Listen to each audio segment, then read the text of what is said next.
Friends, welcome back to another reaction video. मैं हूं ज्योति, welcome करती हूं सभी का अपने चैनल में। तो जैसे कि आप सब जानते ही हैं कि हाल ही में सेपरेट हुए हैं पारस ठकराल एंड स्नेहा। लेकिन वाकई में क्या ये सेपरेट हो चुके हैं? क्योंकि जिस तरीके से कुछ चीजें सामने आ रही हैं, ऐसा लगता है कि रिश्ता भले ही टूट चुका है, लेकिन कहीं ना कहीं कुछ चीजें अभी भी जुड़ी हुई हैं, जिन चीजों पे अभी भी टॉन्ट मारी जा रही है।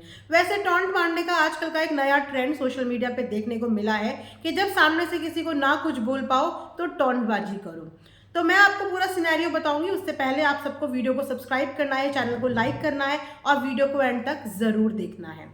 तो पारस और स्नेहा के सेपरेशन के बाद हृदय की कस्टडी आई है पारस के पास, और उसके बाद after a very long time Paras ने बहुत तगड़े तरीके से कमबैक किया है, जिसके कमबैक से काफ़ी ज़्यादा ऑडियंस उनसे कनेक्ट हो गई है, काफ़ी ज़्यादा उनके व्लॉग पसंद किए जा रहे हैं, क्योंकि पारस की फादरहुड जर्नी को बहुत अप्रिशिएट किया जा रहा है। और वो जर्नी अप्रिशिएट के काबिल है भी, क्योंकि जिस तरीके से व्लॉगिंग की जा रही है, जिस तरीके से व्लॉगिंग शूट हो रही है और जिस तरीके से कंटेंट दिखाया जा रहा है, वो बहुत ही नेचुरल एंड टचिंग है, जहाँ पे अधिकतर ऑडियंस उनके कंटेंट से बहुत टची फील कर रही है। लेकिन क्या जब से पारस ने कमबैक किया है, किसी और को इस चीज का इम्पैक्ट पड़ रहा है? बिल्कुल पड़ रहा है, क्योंकि जिस दिन से पारस ने कमबैक किया उस दिन से लगभग 4 से 5 दिन तक स्नेहा का कोई व्लॉग नहीं आया। इससे रिगार्डिंग मैं वीडियो बनाने वाली थी, लेकिन देखती हूँ कि 4-5 दिन के बाद स्नेहा का व्लॉग भी आता है, और स्नेहा बिल्कुल लगातार तौर पे एक्टिव थी स्नैपचैट में, जहाँ पे देख के ये पता चला कि वो किसी शादी में जा रहे हैं, कोई वेडिंग अटेंड करने जा रहे हैं, तो वहाँ पे वो बिजी है। लेकिन 4-5 दिन तक व्लॉग नहीं आया। 4-5 दिन के वेट के बाद एक व्लॉग आता है, और उस व्लॉग में किस तरीके की टॉन्टबाजी की जाती है वो मैं आप सबको बताती हूँ। तो व्लॉग में स्नेहा बोलती हुई नजर आई है अपनी छोटी बहन के साथ कि अब तू भी कमबैक कर, लेकिन अपने बलबूते पे करना। और इसी सेंटेंस को रिपीट करते हुए नजर आई है स्नेहा की छोटी बहन। वो भी कहती हैं कि हाँ, मैं भी कमबैक करूंगी, लेकिन अपने बलबूते पे करूंगी, किसी का सहारा लेकिन नहीं करूंगी। बहुत ही हंसते मुस्कुराते हुए, चिढ़ते और चिढ़ाते हुए ये जो क्लिप है ये देखने को मिली। तो किसकी तरफ था स्नेहा का इशारा? वेल, ये बहुत ही क्लियर और बहुत ही ऑब्वियस है कि किसका कमबैक हुआ है और किसको बोला जा रहा है कि किसी का सहारा ना लिया जाए। वैसे ये किसी है कौन? क्या ये किसी हृदय है? और अगर हृदय किसी है तो फिर पारस का बेटा कौन है? शायद एक किसी वर्ड का इस्तेमाल करने वाले कहीं ना कहीं ये भूल गए हैं कि जिसको आप किसी बोल रहे हो वो उनका अपना खुद का सगा बेटा है। तो बाप अपने बेटे का इस्तेमाल नहीं करता, बाप अपने बेटे का इस्तेमाल नहीं करता, बाप अपने बेटे की ज़रूरतों का ख्याल रखता है। मुझे लगा था कि सेपरेशन के बाद, कस्टडी मिलने के बाद और व्लॉगिंग में अपने बेटे को बार बार देखने के बाद कहीं ना कहीं स्नेहा को ये सुकून होगा कि मेरा बच्चा अपनी ज़िंदगी बहुत अच्छे से जी रहा है, उसको किसी चीज़ की कमी नहीं हो रही है। अब क्योंकि रोज़ रोज़ तो वो अपने बच्चे से मिल नहीं सकती, तो कहीं ना कहीं ये व्लॉगिंग उसके लिए भी एक जरिया था अपने बच्चे को रोज़ बढ़ता हुआ देखना, रोज़ उसकी एक्टिविटी देखना, रोज देखना कि आज उसने क्या नया किया है। तो क्या इस चीज़ से भी स्नेहा खुश नहीं है? क्योंकि जिस तरीके का टोंट मारा वहाँ पे उनका बोलने का मतलब यही था कहीं ना कहीं कि पारस जो है वो कमबैक तो किया, लेकिन अपने बलबूते पे नहीं किया, अपने बेटे के बलबूते पे किया। तो मुझे ऐसा लगता है कि पारस के ऊपर इस समय अपने बेटे की पूरी जिम्मेदारी है, और अगर वो इन चीज़ों का यूज़ नहीं करेगा या इन चीज़ों को कंटेंट में नहीं लाएगा, तो ये सब जानते हैं कि एक व्लॉगिंग चैनल कंटेंट से चलता है, और सबसे पहले ये देखा जाता है कि ऑडियंस की डिमांड क्या है, आपकी ऑडियंस आपसे क्या एक्सपेक्ट कर रही है, आपकी ऑडियंस आपसे क्या चाहती है, आपकी ऑडियंस को आपसे क्या देखना है। वो भी एक व्लॉगर की इक्वल रिस्पॉन्सिबिलिटी होती है। तो उस रिस्पॉन्सिबिलिटी को निभाते हुए अगर अधिकतर मैक्सिमम लोगों की यही डिमांड थी कि हमें हृदय को देखना है, और ये डिमांड पिछले 7-8 महीने से चलती आ रही है, उन्होंने तब भी हृदय को नहीं दिखाया। वो चाहते तो तब भी दिखा सकते थे, व्लॉगिंग तो उन्होंने बाद में छोड़ी, लेकिन उन्होंने तभी भी नहीं दिखाया। तो अगर अब उन्होंने हृदय को दिखाया है तो कहीं ना कहीं उनकी ऑडियंस उनसे ये एक्सपेक्ट करती है और ये जर्नी देखना चाहती है। एक चेंज पापा को देखना चाहती है, एक चेंज इंसान को देखना चाहती है, क्योंकि बॉडी ट्रांसफॉर्मेशन से ही कुछ नहीं होता, इंसान की इनर सोल भी चेंज होनी चाहिए, वो ऑडियंस देखना चाहती है। बॉडी ट्रांसफॉर्मेशन का भी कहीं ना कहीं मजाक बनाया गया। तो क्या अब इस टॉन्ट का रिप्लाई पारस करेंगे? वेल, पारस ने तो पहले ही अपनी लाइफ में बोला था कि मैं अपने पास से रिलेटेड कोई भी बात नहीं करूंगा। इनफैक्ट जब वो अभी एक इंटरव्यू भी देने गए थे, उस इंटरव्यू में भी जब उनसे पूछा कि क्या आप आपसे पास से रिलेटेड कुछ चीज़ें पूछी जाए तो उन्होंने पहले ही चोट पे बोल दिया कि मुझसे कुछ भी पूछना, लेकिन मेरे पास से रिलेटेड मुझे कुछ भी बात मत पूछना, क्योंकि मैं 5 मिनट भी उस बारे में बात करके अपना वक्त खराब नहीं करना चाहता। मैं ऑलरेडी अपने 8 महीने इस चीज़ के चक्कर में खराब कर चुका हूँ। एक तरफ देखा जाए तो पारस की ज़िंदगी की भी नई शुरुआत है, दूसरी तरफ देखा जाए तो स्नेहा की ज़िंदगी की भी नई शुरुआत है।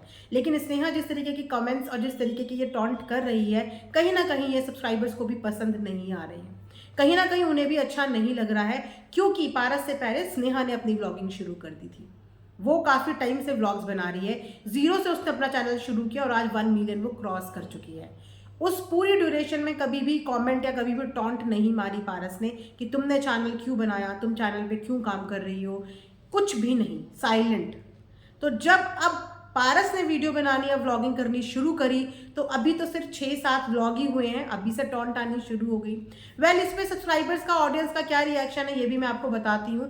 तो जब ये टॉन्ट मारी गई स्नेहा के आज के व्लॉग पे, तो उस पर एक सब्सक्राइबर कहते हैं कि स्नेहा, एक तरफ तुम कहती हो कि हेट्स मत फैलाओ, ना मेरे लिए ना सामने वाले के लिए, दूसरी तरफ कम बैक करके सामने वाले को टोंट मार रही हो, किस किस को ऐसा लगा? तो जी, सबको ऐसा लगा और सबने ये देखा।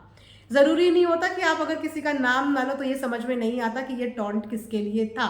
ये चीज़ किसी को भी अच्छी नहीं लगी, क्योंकि स्नेहा ने भी अपने व्लॉग में जब ये बात बताई थी, जब ऑफिशियली अनाउंस किया था कि अब हम लोग अलग हो चुके हैं, तो उन्होंने भी यही बात बोली थी कि ना ही सामने वाले को हेट दी जाए, ना ही मुझे हेट दी जाए। तो ये एक बहुत वाइज डिसीजन था, सबको बहुत अच्छा लगा कि चलो दोनों ने गुड नोट पे अपना जो रिश्ता है उसको क्लोजर दे दिया।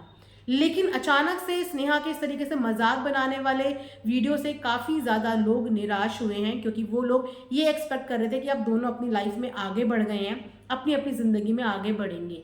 वहीं पे ये बोल देना कि अपने दम पे आना, इसका मतलब ये है कि कहीं ना कहीं आपको उनकी व्लॉगिंग पसंद नहीं आ रही है, लेकिन वो व्लॉगिंग ऑडियंस को बहुत पसंद आ रही है। ये भी है कि जब से उन्होंने व्लॉगिंग शुरू की है तब से काफ़ी इम्पैक्ट पड़ा है स्नेहा के खुद के चैनल में भी, काफ़ी व्यूज़ उनके ड्रॉप हुए हैं, क्योंकि जो हृदय था उसे देखने की क्यूरोसिटी ऑडियंस के अंदर इन दोनों से कई ज़्यादा थी, उसको बहुत ज़्यादा लोग मिस कर रहे थे। और क्योंकि अब वो पारस के व्लॉग में देखने को मिला है तो ऑडियंस का माइंड डाइवर्ट वहाँ हो गया है। और क्योंकि जर्नी इतनी टचिंग है, जर्नी इतनी इमोशनल है और जर्नी इतनी रियलिस्टिक है कि लोग उस जर्नी से कनेक्ट कर रहे हैं, लोग उस जर्नी को मोहब्बत दे रहे हैं। तो कुछ इस तरीके का था लास्ट व्लॉग स्नेहा का। मैंने सोचा चलिए इस पर थोड़ा सा रिएक्शन दिया जाए। मैं इनकी पर्सनल रिलेशनशिप के बारे में पहले भी बात नहीं कर रही थी और अभी भी बात नहीं करूंगी, बट येस, मैं ये ज़रूर बोलूंगी कि अपनी तरफ से ऐसा कोई स्टेटमेंट नहीं देना चाहिए कि बाद में आप झूठे साबित हो जाओ। Day 1 में आपने ही अपनी ऑडियंस से रिक्वेस्ट करी थी कि हेट नहीं चाहिए और हेट नहीं स्प्रेड करनी चाहिए, और वहाँ पे आप अपनी बहनों के साथ अगर मजाक बना रही हैं तो आप वो मजाक अपने बेटे का या अपने एक्स हस्बैंड का बना रही हैं, उसी के साथ साथ आप मजाक बना रही हैं अपने बेटे के भविष्य का, क्योंकि ये व्लॉगिंग से आप जानते ही हो कि इस व्लॉगिंग का पैसा अकेला पारस नहीं खाने वाला, उसने इस पैसे को अपने बच्चे के फ्यूचर पे लगाना है। तो आपको खुशी होनी चाहिए कि एक व्लॉगिंग के ज़रिए आपको अपने बच्चे का रोज़ शक्ल, रोज़ एक्टिविटी, रोज़ नई चीज़ें देखने को मिलेंगी, और इसी पॉजिटिविटी के साथ अपने आप को पॉजिटिव रखो। आई नो कि हर माँ का दिल दुखता है, कहीं ना कहीं पेन में होंगी, कहीं ना कहीं पेशेंस लेके बैठी होंगी, सब्र कर रही होंगी। सब्र का मतलब चुप रहना होता है। सब्र हमें सिखाता है कि चुप रहिए, इस चीज़ से संतुष्ट रहिए कि जहाँ वो है वो बहुत सेफ जगह है और उसकी जो लाइफ है वो बहुत अच्छी चल रही है, और जो उसके लिए बेस्ट था ऊपर वाला वही करता है। शायद उसके लिए बेस्ट यही था कि वो अपने पापा के पास रहे।